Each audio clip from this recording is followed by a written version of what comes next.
যে শক্তির কারণে ইসরায়েলকে দমাতে পারছে না কেউই। গাজায় নতুন যুদ্ধবিরতি প্রস্তাবে সম্মতি ইসরায়েলের। ন্যায্য দাবি পূরণ হয়নি বলছে হামাস। তবে হামাসের অভিযোগ, যুক্তরাষ্ট্রের এই প্রস্তাবে তাদের ন্যায্য দাবি পূরণ হয়নি। গাজায় চলমান যুদ্ধ অবসানে যুক্তরাষ্ট্র একটি নতুন যুদ্ধবিরতির প্রস্তাব দিয়েছে, যাতে বিরলভাবে সম্মতি জানিয়েছে ইসরায়েল। যুক্তরাষ্ট্রের মধ্যপ্রাচ্য বিষয়ক বিশেষ দূত এ প্রস্তাবনা দেন, যা 3 ধাপে বাস্তবায়নের কথা বলা হয়েছে। এ প্রস্তাব অনুযায়ী প্রথম ধাপে 60 দিনের যুদ্ধবিরতি কার্যকর হবে। এই সময়ের প্রথম সপ্তাহে হামাস 28 জন ইসরায়েলি জিম্মিকে জীবিত ও মৃত মুক্তি দেবে। এর বিনিময়ে ইসরায়েল ফেরত দেবে 1236 জন ফিলিস্তিনি বন্দী এবং 180 জন নিহত ফিলিস্তিনির দেহাবশেষ। আর এই যুদ্ধবিরতির প্রতিটি শর্ত বাস্তবায়নের নিশ্চয়তা দেবে যুক্তরাষ্ট্রের প্রেসিডেন্ট ডোনাল্ড ট্রাম্প এবং মধ্যস্থতাকারী দেশ মিশর ও কাতার।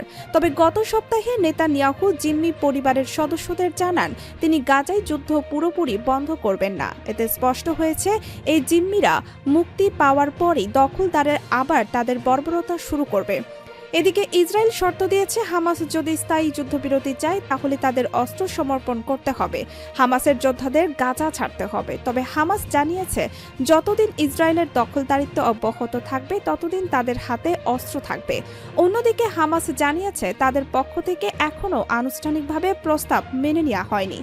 প্রস্তাবটি পুঙ্খানুপুঙ্খভাবে পর্যালোচনা করছে তাদের নেতৃত্ব।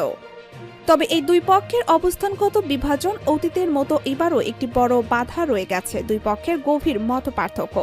ইসরায়েল বলছে, যুদ্ধ বন্ধ হতে হলে হামাসকে পুরোপুরি নিরস্ত্র হতে হবে, তাদের শাসন ও সামরিক কাঠামো ভেঙে ফেলতে হবে এবং সব জিম্মিকে মুক্তি দিতে হবে।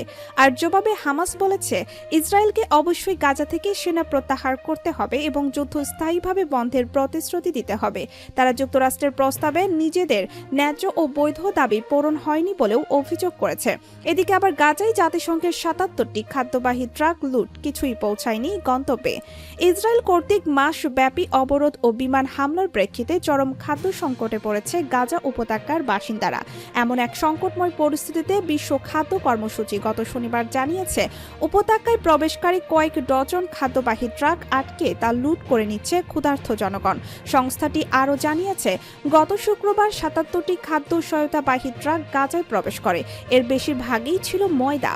গন্তব্যে পৌঁছার আগেই ক্ষুধার্ত জনগণ ট্রাকগুলো থামিয়ে খাদ্য সামগ্রী নিয়ে যায়, যার কারণ প্রায় 3 মাসের অবরোধে গাজার জনগোষ্ঠী দুর্ভিক্ষের মুখোমুখি। সাম্প্রতিক দিনগুলোতে কিছু সহায়তা প্রবেশ করতে পারলেও তা মোটেও পর্যাপ্ত নয় বলে জানিয়েছে বিভিন্ন মানবিক সংস্থা। গত শুক্রবার হামাস জানায়, তারা যুক্তরাষ্ট্রের একটি প্রস্তাবিত অস্থায়ী যুদ্ধবিরতি পর্যালোচনা করছে। আর মার্কিন প্রেসিডেন্ট ডোনাল্ড ট্রাম্পও জানিয়েছে, যুদ্ধবিরতির ব্যাপারে আলোচনা চূড়ান্ত পর্যায়ে রয়েছে। সম্মানিত দর্শক, ইসরায়েলকে দমাতে পারছে না কেউই। এ নিয়ে আপনাদের কি মতামত অবশ্যই আমাদের কমেন্ট করে জানাবেন।